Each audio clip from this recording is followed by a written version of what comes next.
After 15 years with TechVantage, I sat in a small conference room, facing my manager, Marjorie Thompson, and Denise from HR. Marjorie's voice was filled with a barely hidden sense of satisfaction as she told me, "We're restructuring your position." She explained the company was moving in a new direction and that my role was being eliminated. Denise slid a manila folder across the table, saying my contributions were valued, but that the research division was being merged with product development. I accepted the folder without opening it, knowing it contained the standard severance package. 2 weeks of pay for every year I worked, health benefits for 3 months, and career counseling I had no intention of using. I nodded and said, "I understand." They seemed relieved by my calm response, likely expecting anger or tears from a 55-year-old woman being pushed out of the tech industry. But I had been expecting this moment ever since I accidentally received an email thread about it a month ago. "Clean out your desk by Friday," Marjorie continued, gaining confidence from my composure. "We'll need your keycard, laptop, and phone." I stood up. "Is there anything else?" They exchanged surprised looks. Marjorie recovered first. "That's all for now. Thank you for being professional." As I walked back to my office, I passed the executive meeting room. I saw CEO Victor Lawson, who had taken credit for my work at an industry conference the previous year, talking about revenue projections. I closed my office door and sent a text to Greg, the CEO of Precision Systems, TechVantage's biggest competitor. "It's happening. Friday is my last day." The reply came instantly. "Perfect timing. Contracts are ready. Dinner tonight to finalize details." Smiled. Friday would be my last day at TechVantage, but Monday would be far more interesting. Later that evening, I met Greg at a quiet restaurant. After ordering, he shook his head. "They really did it. Cut the person who developed their core technology." I replied, "Victor never understood the depth of my work. He saw the user interface and marketing, but not the underlying architecture." 3 months ago, I had discovered that TechVantage had never filed the patent for my algorithm. I had taken matters into my own hands, filing a patent for the improvements I made to the algorithm outside of company hours. Thanks to Greg, I filed under my own name and had it approved quickly. Greg slid a folder across the table. "Everything's ready. Sign here, and Precision Systems will acquire exclusive licensing rights to your patent. We'll announce you as our Chief Innovation Officer on Monday." I reviewed the documents. The deal included a 7-figure signing bonus, equity in Precision Systems, and royalties from all products using my algorithm. Greg asked, "What do you think Victor's face will look like when he finds out?" I smiled, but my concern was with my team. "I'm more worried about them," I admitted. Greg reassured me that he had already made offers for all 6 of my team members. They would be given senior positions with raises if they wanted to join Precision Systems. By Friday, I was wrapping up my final day at TechVantage. Denise from HR ran through the standard exit interview, making sure I understood that any intellectual property developed during my employment belonged to the company. I made sure to clarify. Anything developed during company time with company resources, yes. I had made sure to leave no traces of company property, knowing full well they would need me more than they realized. Marjorie popped in at the end, feigning concern. "Everything clear for your departure?" she asked. "Will you be taking some time off?" Smiled. "Actually, I already have something lined up. I start Monday." Her surprise was almost comical. "That's fast. Anything interesting?" "A leadership position," I replied. "I'm quite excited about it." On Monday, I dressed in a sharp new suit and took a town car to Precision Systems headquarters. The press release went live at 7 a.m., announcing me as their new Chief Innovation Officer.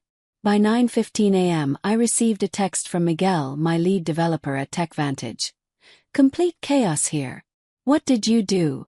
I smiled and texted back. "Check your personal email. All 6 of you have offers waiting." Meanwhile, at TechVantage, the executives were scrambling. Victor arrived at the office to find alarms going off as news of the announcement hit. By 9:30 a.m., things were already spiraling out of control. What should have been a regular start-of-the-week meeting quickly turned into a crisis session. Board members were calling in remotely, while the legal team was urgently reviewing my employment contract and the details of the algorithm's development. They were pulling every file that had my name on it. Miguel reported that someone had brought in all the servers from the research division for the tech team to analyze. I could picture it clearly. Victor pacing the conference room, demanding answers from Marjorie and the legal department. The stock was already responding to the news. Investors hated uncertainty, and the announcement had stirred up plenty of it. At 10:45 a.m., I received an email from Victor himself, practically oozing desperation. "Kira, there appears to be a misunderstanding. Please call me at your earliest convenience to discuss." I forwarded it to Precision Systems' legal team without responding. By noon, the industry was buzzing with speculation. TechVantage's stock had dropped 7% since the market opened, while Precision Systems saw a 12% increase. 3 technology journals had already asked for interviews with me about the strategic move that had shaken the accounting software industry. "How are you feeling?" Greg asked when he stopped by my office as I was settling in. "Validated," I replied honestly. 15 years of watching others take credit for my work, being told I should be grateful just to have a seat at the table. And now finally recognition. Just then my new executive assistant appeared at the door. "Dr. Jennings, the development team is ready for you in the main conference room," she said, hesitating. "TechVantage's CEO has called 4 times in the last hour. Please let him know I'm in meetings all day," I said calmly. "I'll have our legal team reach out to discuss licensing options later this week." As I walked to my first meeting as Chief Innovation Officer, my phone buzzed with another update from Miguel. "The board just called an emergency session.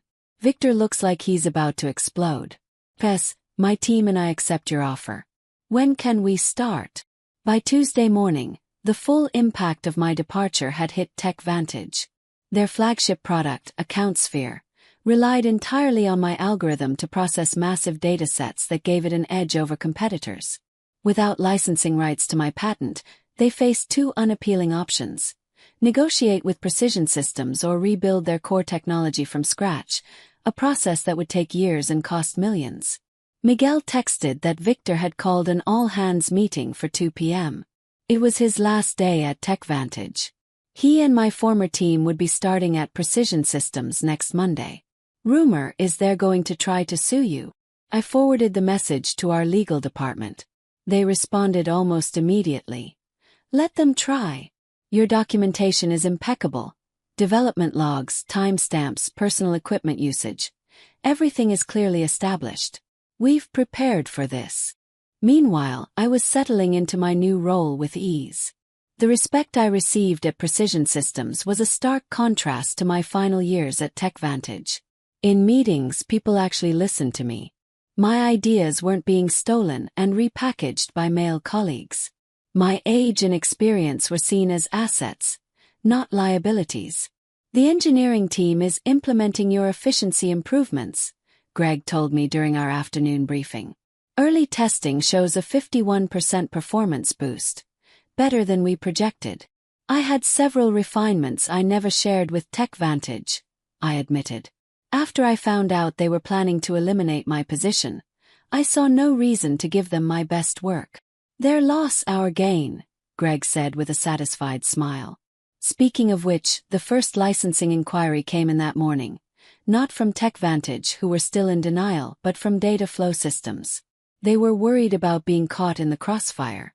By 3:30 p.m., Miguel sent a detailed account of Victor's all-hands meeting. The CEO had tried to project confidence, assuring the staff that TechVantage would defend their proprietary technology. But the anxiety in the room was palpable. Several employees had already updated their LinkedIn profiles, sensing the company's vulnerability. Marjorie looked like she was about to faint when someone directly asked if they had failed to secure the patent. Miguel reported that Victor quickly cut the question period short. By Wednesday, the industry fallout had intensified. 2 major clients contacted Precision Systems about switching from AccountSphere, worried about TechVantage's ability to maintain the product without the algorithm's creator. Our stock had risen another 8%, while TechVantage's continued to decline. I received a call from Denise in HR, the same woman who had slid my severance package across the table just days earlier. "Kira," she began, her voice carefully professional, "I'm calling to discuss the situation with your patent. We believe there may have been a misunderstanding about ownership rights." "I don't think there's any misunderstanding," I replied calmly. "My employment agreement clearly states that intellectual property developed on my own time using my own resources remains mine. The patent documentation confirms that. Victor was hoping you might consider coming in to discuss options. Any discussions would need to go through Precision Systems' legal department," I replied.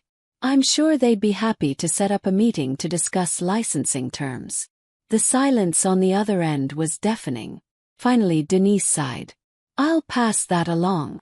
That afternoon, I led my first formal presentation to Precision Systems' board of directors, outlining our technology roadmap with my algorithm at its center. As I stood confidently at the head of the table, not hidden in the back as I had been at TechVantage, I caught Greg's approving nod. By Friday, just 1 week after I had walked out of TechVantage, the company was in full crisis mode. Their stock had fallen 23% since Monday's opening bell, triggering calls from major investors. Industry analysts were publishing speculative pieces like, "Can TechVantage survive the algorithm crisis?" and "How one strategic blunder may cost a tech giant everything." Through industry contacts, I learned that Victor had finally acknowledged the severity of the situation to the board. TechVantage would need to either license my algorithm from Precision Systems, likely at exorbitant rates that would devastate their profit margins, or rebuild AccountSphere without using any technology covered by my patent. They had already started interviewing for a new development team. "Victor's claiming they can recreate the functionality in 6 months, Miguel told me during our Friday video call. I couldn't help but laugh. The original algorithm took me 3 years to perfect, and that was with intimate knowledge of the problem space. "Exactly," Miguel agreed. "Nobody's believing the timeline, especially after your team posted their resignation letter simultaneously. The knowledge drain is massive." That afternoon, TechVantage's attorneys finally reached out to Precision Systems to discuss potential licensing arrangements. Our legal team responded with terms that were technically fair but strategically painful. 3 times the standard industry licensing rate, plus a public acknowledgement of my role as the technology's inventor. "They'll balk at the acknowledgement more than the cost," Greg predicted as we reviewed the response. "Victor's ego won't allow him to admit he pushed out the person who created their core technology. Then they'll have to rebuild," I replied. "And every day they spend trying to replicate my work is another day we extend our lead in the market." The following Monday, just 10 days after my unceremonious dismissal, I led my first meeting with my newly assembled innovation team, which included Miguel and 5 other engineers from TechVantage. The energy in the room was electric as we mapped out the next evolution of my algorithm. "This is how development meetings should be," I commented. Anita, one of my former colleagues at TechVantage, and I used to spend so much time explaining basic ideas to executives who wouldn't listen anyway. It showed me the difference between being valued and being seen as replaceable. Here at Precision Systems, my expertise is recognized. Just as we finished a productive meeting, my assistant knocked on my office door. "Dr. Jennings, there's been a big development with TechVantage. They just announced an emergency leadership change. Victor Lawson is stepping down immediately." The news spread fast. Industry publications reported that TechVantage's board had lost confidence in Victor after failing to secure the patent for the company's flagship product. Marjorie Thompson and the head of legal were also out. That evening, I received an email from Richard Donovan, the new interim CEO of TechVantage. It was a respectful and straightforward message, unlike the desperate one Victor had sent. Richard congratulated me on my new position and wanted to discuss a fair licensing deal for my patented technology. I forwarded it to Greg with a simple note. "Phase 1 complete." Greg quickly responded. "Beautifully executed. Looks like TechVantage is learning an expensive lesson about valuing innovation. 3 months after leaving TechVantage, I sat on stage at the National Technology Innovation Conference, ready to give the keynote speech. The audience was filled with industry leaders, journalists, and aspiring developers, many of whom knew my story. The conference organizer introduced me. Dr. Kira Jennings, Chief Innovation Officer at Precision Systems, and creator of the distributed processing algorithm that has revolutionized data handling. As I approached the podium, I remembered how last year I'd been at the same conference, sitting in the back while Victor presented about TechVantage's innovations. Today, things were different. Thank you, I said. Today, I want to talk about innovation ownership and the importance of valuing intellectual contributions. My presentation covered the technical aspects of my algorithm but also touched on the broader issues of recognition and respect in the tech sector. I didn't mention TechVantage, but I emphasized how companies should protect their innovators. Afterward, several young women engineers approached me, seeking advice. One of them, barely 30, confided, "Your story changed how I document my work. I now keep detailed logs of my development process." I told her, "Smart. Your innovations deserve protection." That evening I checked my phone. TechVantage had officially announced the licensing agreement with Precision Systems, acknowledging me by name as the creator of the algorithm. Their stock had stabilized, but it was much lower than before. 1 year after being told to clean out my desk, I sat in my spacious office at Precision Systems, reviewing the quarterly innovation report. Under my leadership, the company had released 3 groundbreaking products based on my algorithm, capturing significant market share from TechVantage and others. A knock at the door interrupted me. It was Greg, holding a bottle of champagne. "Happy anniversary," he said, setting the glasses on my desk. "The board wanted me to share the news with you first. Precision Systems has officially surpassed TechVantage in market valuation for the first time in company history." I smiled, feeling quiet satisfaction. "That's what happens when you value innovation properly," I said. As Greg poured the champagne, my assistant delivered an envelope. Inside was an invitation to speak at the Women in Technology Leadership Summit. The topic: Owning Your Intellectual Value. How Proper Documentation Changed an Industry. "You've become something of an icon," Greg said, noticing the invitation. The story of the executive who didn't recognize her worth until it was too late had become a cautionary tale in boardrooms. Richard Donovan, now the permanent CEO of TechVantage, had made significant changes to how the company recognized and rewarded innovation. They had adopted policies similar to the ones I had set up at Precision Systems. "It was never about revenge," I said, raising my glass. "It was about recognition. Innovation doesn't come from nowhere. It comes from real people who deserve real credit." "To proper recognition," Greg said, clinking his glass with mine. As the afternoon sun shone through my office window, I reflected on my journey. At 56, I had finally achieved not just success but the recognition I had always deserved. My name was now permanently attached to the algorithm that had changed the industry. Exactly where it belonged.